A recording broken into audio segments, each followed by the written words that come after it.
Hey everybody, welcome back to Runland Plays the Binding of Isaac Afterbirth Plus. I can't believe 5 wins in a row is the loss. What do you think, Ruka? Didn't react whatsoever. Well, we're in the zone now. I'm not saying nothing can stop us, but you know, what do I say about Isaac? It's all about living long enough that the game hands you the win. The vast majority of losses in Isaac, yeah, okay. I think pretty much come down to just not holding on. Not holding on tight enough.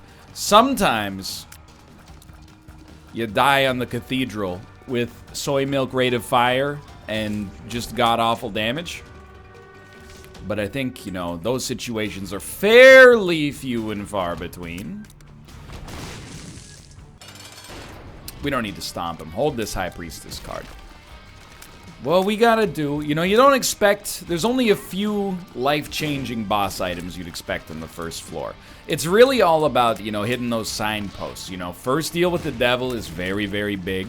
Every subsequent deal with the devil. Shops when you have enough money. I mean, like, how many times have we had blank card and had that been, like, a dominant part of our run? More than one. Dude, we got a Tears upgrade and the speed upgrade. It's one of those rare times I'm actually, gonna explore the rest of the floor. More consumables will be nice. I mean, it doesn't get any easier than this. Now, I don't... It's embarrassing, but I don't specifically remember how Glowing Hourglass works. But if we pop it after being hit, aren't we taken out of the room and brought to our previous room? Why don't you test it? Well, because ever since like an update 3 years ago, so fairly recently by this game's timescale, you only get to use this item like 4 times, and if you use it more than that, it just becomes the normal hourglass, which is honestly still pretty okay for us right now. But I mean, probably testing it is prudent, but I'm not gonna do it. Does that answer your question, officer? We'll test it on the job. Got him. Got him again. Oh, this is a black market waiting to happen. Just bait him. Bait him. Bait him. Oh, he's baited. Get him. Oh, it was worth the shot. That's how you know your boy's dialed in. You start doing incredibly low percentage plays like that. So this is basically, we got Little Brim early. And we just won't take the pills. It's a little too scary for me, I think. One of them might have been a Tears upgrade. I don't remember. I should have picked them up at least. That's fair. Little Brim is very nice. It's not, and I am probably rankling some people, you know? By calling great items not that great. But it's context, you know? When you've got the ability to make a mistake, and, well, let's be honest, 2 consecutive mistakes and live, items become a lot, I would say, better, because you don't need much to carry you to victory in most circumstances, whereas, you know, we're not in that position right now. I would still rather have, it is close, I don't know. This is a tough one. I actually think that it's fairly likely Box of Spiders would be better just because I actually know what it does. You know, we're in a production environment right now. Should probably stick with the devil we know. But, I mean, defensive items like this could be, if it works the way I think it works, you know, they're worth their weight in gold down here. I'm holding the High Priestess. One day, we will want to use this. Obviously. For now, yo, nice little speed upgrade again. For now, I don't think we have to, so I'm gonna put a bomb here. Secret room. Money, please. Sure. This, I'll go for this. You know why I'll go for this? Because I think we can bust this wide open. I was hoping for enough money to make the shop worthwhile, but whatever. I'm not saying we're... It's probably, and I'm aware of this. I just want you to know that I know. That you know that I'm aware of this. We're probably going to do worse from a spider generating context with, or flies for that matter, with compost than we would with Box of Spiders, because I don't fully understand how to use it. Let me rephrase. I understand how to use it. I don't understand how to jumpstart it. I don't know, especially without being able to use like a temperance card or a blood bank of any sort to, you know, get us out in front. We basically have to wait for a room with a lot of consumables to show up.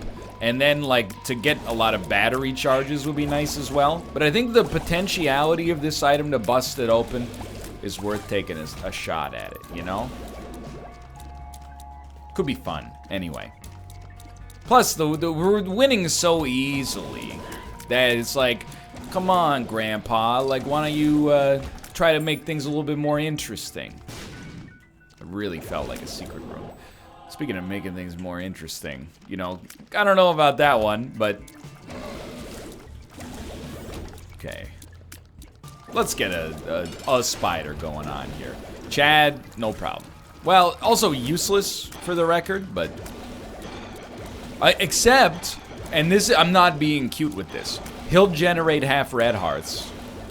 And we can use those half red hearts as more fodder for compost. Did you see him stutter dodge the little brim there?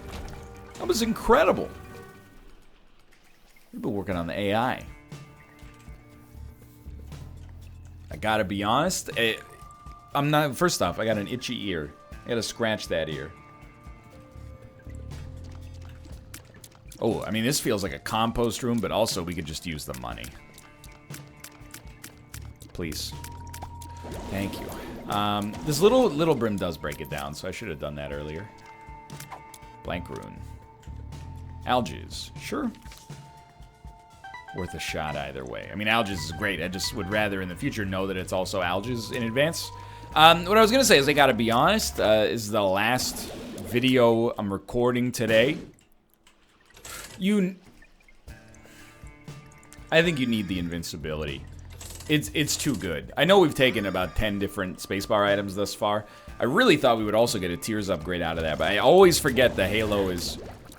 It might not be not Tears, but it might only be Tears at a certain, like, threshold, if that makes sense. Like, if your Tears suck, it can do it, but if your Tears are, like, over 10, or under 10, rather, then you're on your own. Still not bad, for the record, but... Getting ready to start my weekend. Let's go no curses. I'm excited. It's going to be a good one. Nice weather. You know, get out, walk around a little bit. Parents are going to be here. Surreptitiously play Pokemon Go while also having, you know, meaningful life conversations with them. You know, growing our familial bond, etc., etc. I will never say that our speed is too high. That's an old NL belief. That you could get to a speed that was high enough to cause you problems. I no longer believe that that's possible. How'd you live? I'm excited, but if it seems like I'm low energy, I don't want to come across as being low energy here. First off, it's just as Northern Lion slowly fades away and Ryan appears as the weekend approaches, my true self comes out. And you know my true self? I wouldn't call myself necessarily low energy. I'm a busy guy, but I'm not necessarily that excitable on a regular basis. You know, it all depends on the way you phrase the word. Excitable is almost, oh, we definitely want this. Excitable is like a bad word. Like if someone's excitable, I picture like a YouTuber faking being scared at everything, going, ah! What is that, a dang old silverfish? Those screams came from the bowels of my soul, okay?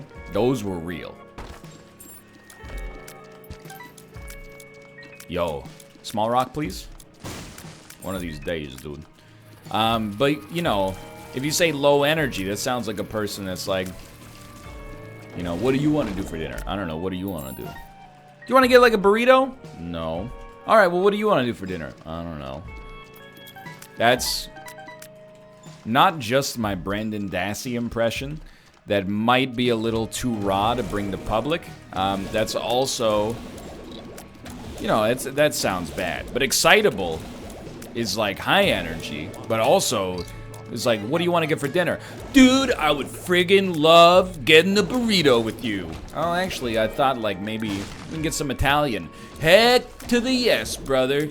Let's get some noodles, put it inside of our bodies. That sounds like a great time. Actually, I was thinking maybe I'll just starve tonight. Intermittent fasting, brother. Get those gains, get those losses. You know, it sounds annoying in its own right. That's why rhetoric is so powerful, you know. The words you choose to use, as a read between the lines, you know, is such an apt expression. So much of, I wouldn't even necessarily say English. I'm willing to risk this one. So much of communication in general. People say things like 90% of communication is nonverbal. I have no idea whether or not that's true, or some idiot who was very wrong just said it and somehow it ended up being repeated a lot. I don't think it's true, for that matter. And let me explain to you why. People tell me I have something called resting angry face, even when I'm not angry. And I'm not angry that much, to be honest. So if people are judging me based on my body language, they're gonna be like, that guy's furious. There's nothing more frustrating than I'm like having a happy time, and people are like, what's wrong? And I'm like, or even worse, what are you thinking about? It's like, none of your business? Oh, I just thought you looked like a little upset. Well, I'm not, but I am now, because like apparently you think you're a Coldplay song called Fix You. Thanks for calling attention to it. Now I feel weird. I'm gonna go. Either way, I will say, of verbal communication, you know, part of the communication is the words themselves, but then there's also, you know, because there's meaning in the words that were not chosen sometimes, you know? Words that in the dictionary mean the same thing, when used, can mean different things. For example, interesting is the most obvious example. How'd you like the movie? It was interesting. How'd you like the movie? It was interesting. Both of those statements, you know, they seem to imply two very different things. It was interesting is like, it sucked, but it did try something new. It was interesting. That's like, I just saw a documentary that changed my life.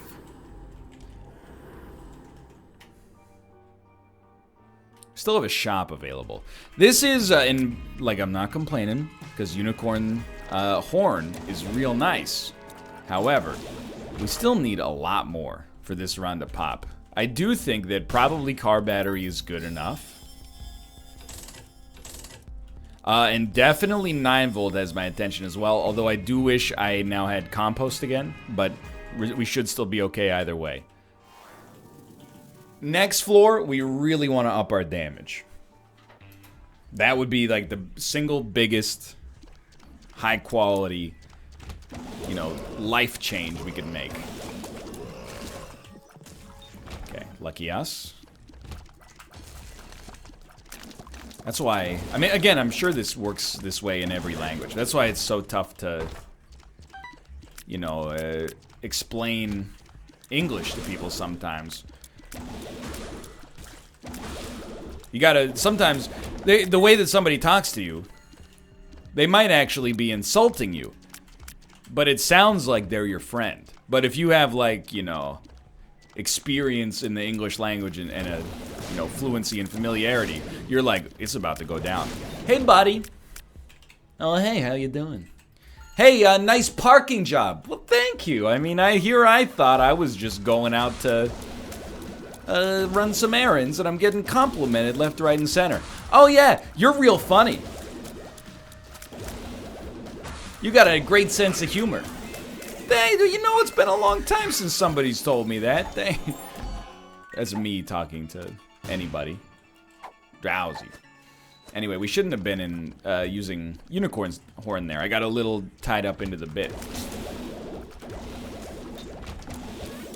It's like in Canada, someone says, hey man, you guys are best friends. Someone's like, yo dude, you guys are cool. Someone's like, hey guy, you're like, oh, this is a little adversarial. If someone says, hey buddy, it's about to go down. Take it from somebody who has been to their fair share of hockey games. I've never been in this situation. I keep to myself. I don't cause trouble, you know? It makes my life a lot easier. If you ever see someone in a hockey jersey that isn't a professional athlete, say, hey, buddy, start looking for exits. Unless you want to film. There you got one of two choices. You pull your phone out and you start looking for exits. Because it's about to go down. In their defense, usually the person getting called buddy deserves it. Because either they accidentally said something that the other person took offense to, or they're cheering for the wrong team, which is really just a cardinal sin to be cheering. Why would you cheer for the wrong team when you could cheer for the team that is right? Alright, well, this is definitely not number one on my list of stuff I was looking for, but that's fine. We're still alive, and we got a few protection elements. We might as well try, right? And actually, picking this up this early will probably buy us, I would even say maybe 2 items on the shop, assuming we're not going to fight greed. Moving to the depths too, gonna hope that I don't fight greed. Moving to the depths too, gonna hope that I don't fight greed. You know this one? Greed shows up in the shop. He was put there by a cop who develops games on Steam. Greed will shoot you with his coins. He will make you burn your loins. Yeah, that's Greed by the presidents of the United States of America. Millions of greed fights for me. Sorry, when I work out, I put on Plush by the Stone Temple Pilots and then have Google Play build a radio station based on that, which is, I've realized one problem with letting the algorithm derive your musical tastes. It thinks that I like to listen to Puddle of Mud now, which is wrong. But the other problem is that there's also like sometimes like 10 differently indexed versions of the same song. So I tell you, like, at least you know, my workouts are usually like, I don't know, 60 to 90 minutes long. I probably hear Midlife Crisis by Faith No More like 3 to 4 times on average per workout. And I never skip it, because I mean, like, it's a midlife crisis. You know, it's a great song. I love hearing it. Sometimes I hit the back button just to put it on again, but that's where the Peaches comes from. That's also on 90s butt rock radio. And dude, it's a great song. Well, it's a good song. I got no complaints. Okay. Okay. No, not good enough. Definitely not good enough. Wow. In hindsight, I wish I'd taken the grandfather fly. It also plays a lot of Creed. I don't know, because here's the thing. Plush by the Stone Temple Pilots is a good song. And it algorithmically comes up with other good songs. It was a greed fight. Songs that I'm like, you know, I could totally understand why the algorithm would be like, you like this because you like this. But then sometimes it'll bring up like a Creed song from 2008, and I'm like, you guys are way off. You're not even close on this one. Like, the last Creed album that had a good song on it came out in 1997. Once you start getting to the weird albums where they've got like their faces digitally added to tree stumps, you know the one. Go look up the album art for the Creed album called Weathered if you've never seen it. That's where like I'm out. I don't want that anymore. Okay, so I'm telling you, no matter what, if we get a deal with the devil, we will also get a deal with the angel. We will go to the deal with the devil. We need damage. It's not impossible to get damage from a deal with the angel, but I would say, anecdotally, maybe even, you know, statistically speaking, is less likely. I just don't, I haven't run the statistics, so I don't want to say anything definitively. Make myself look like a fool when my P-test comes back. Wait, my T-test. The P-test is a different one. That's what you take if you're in the Major League Baseball Association. Okay. Grab this. Deal with the devil. It's a big one. Really like that, obviously. I think we can afford to try Sack Altar, and it didn't give us anything worthwhile, but it also didn't take anything worthwhile.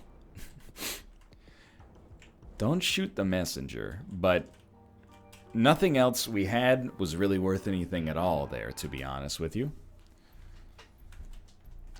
The fact that it left Little Brim is all that matters. Now, I would have been pretty disappointed if we had lost Little Brim and this was the reward we got, but we didn't. So, like, why harp on it? You know, you're being weird. Now, I'm starting to feel the jitters a little bit. It's probably the spookiest run we've had down here. Although the Pact pickup, obviously very nice. Just keep your batteries charged here. Don't take anything you don't have to take right away. You know, if something has a use later, then leave it. If you don't use it, then that means you succeeded on the floor regardless. So, good. Just trying to play well here, because, like, it's been a good day of recording for yours truly. Don't necessarily, I mean, I'm not going to say we don't get a lot of those. We've been playing pretty well, pretty much everything lately. Occasional dips in performance, but, you know, what else is new? Hello? Oh. Yeah, we'll check. But I never, like, I literally, it's kind of a defeatist attitude. But when I started today's Isaac sessions, I did think to myself, you're probably going to have to reckon with the loss of the loss streak here. Just to get to 3 wins is pretty special. Not saying you're going to lose them all, or even the majority, but you will probably lose one. So to not be in that position is awesome. Not be in that position yet, I should say. I'm not trying to count my chickens. It was just a verbiage misstep. 2 of spades. I think we will definitely check this. Then we'll leave.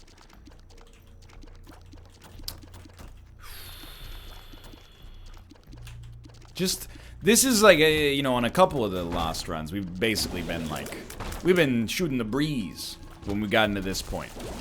That's not the case anymore. This one's definitely like, it's still got potential. It's got a dark cloud, but you don't know yet. You just look up, you see the dark cloud. It's not over top of you, but you also don't know. You know, is it moving this way or is that moving towards Washington State? They can get rained on down there for all I care. Endless summer days up here. Yo, okay. Small rock. I'm sorry, that was rude to my neighbors in Washington State. I like Washington State. It's one of my favorite states. It's beautiful, culturally similar. It's got Seattle, and it's close by. No complaints. Yo, grab it. That's big. We got Leviathan, which is in and of itself a damage bonus. I think that's our second book. So, hard to complain. But a lot of our deals with the devil have been pretty inert so far is probably the best way to describe them. They haven't really impacted the quality of the run one way or the other. One day. All we need is a really good one. You know? And that's why I did this, by the way. All we need is one Guppy item. We're Guppy. And if it's 9 lives, it's an easy win. Or it's a guaranteed win. If it's not 9 lives, it is probably still pretty easy. All we gotta do, pretty much, is hit the spacebar every time we get hit. Pop the Alga's Rune if the spacebar is occupied. There's a whole, you know, I got a system. A system deep inside. Oh yeah. How about that for an underrated Beatles song? I Got a Feeling. You don't hear that one too much. Unless you played Rock Band Beatles, in which case you went, have you guys heard this I've Got a Feeling song? I didn't know the Beatles could rock this hard. That's a slapper. Go check it out. 1970 Abbey Road rooftop concert. I don't know if it was Abbey Road. It might have been Apple Records rooftop concert. Look, I'm not a Beatles scholar, okay? You know what I have been watching? And in true Northern Lion fashion, I have to make a caricature of myself. I've been watching it in like 25-minute bursts every other night, but the Martin Scorsese pseudo-documentary about Bob Dylan's 1975 tour, the Rolling Thunder Review, that is some compelling filmmaking. If in case you're not aware, the documentary, it is a real tour that Bob Dylan went on 40 years ago. But the documentary turns it into legend, if that makes sense. Some of it is real, some of it is based in reality, and some of it is like characters that were literally made up for the movie itself, just to make it seem more ridiculous. Like I don't know, I feel like when I phrase it like that, you're like, you know, ha, gotcha, I saw through that. But no, I mean, like, it's good. It's kind of like, and I liked this, don't get me wrong, but did you see the Netflix original movie, The Legend of Cocaine Island? It's kind of like that, how, you know, you have an unreliable narrator, but, like, it did happen, but maybe, you know, it's being embellished a little bit and there's some outright fiction being added for entertainment's sake. But in this case, it's not the folly of one man's ego leading to the fabrication of the story. It's actually like deliberate filmmaking. Anyway, obviously getting up my own butt about it, but you should check it out if you got any interest at all.